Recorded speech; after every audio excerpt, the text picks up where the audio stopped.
This is the old shrine, and the new one is there. This is the church.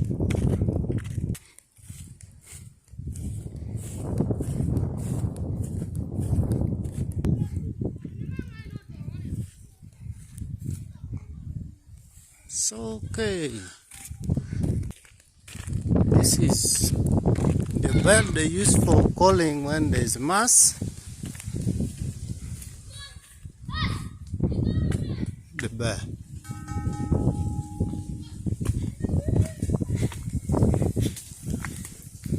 And this is the mueso. You can see.